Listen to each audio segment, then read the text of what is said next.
வச்சுக்கிட்டேன். சட்டி தூக்கி வைக்கணும். சட்டி காஞ்சிருச்சு. தேவையான அளவு எண்ணெய்,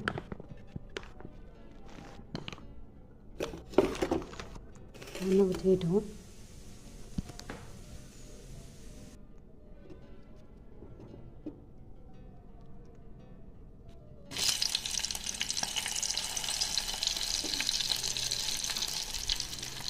பூண்டு, மிளகாய் போட்டிருக்கோம். அப்புறம் எடுத்து வச்ச இந்த எல்லாத்தையும் போட்டுக்கலாம்.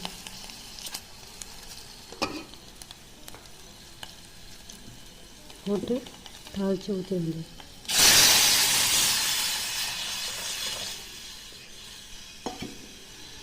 அவ்வளோதான், சிம்பிள். இது கொதி விட்டு இறக்கிட வேண்டியதுதான்.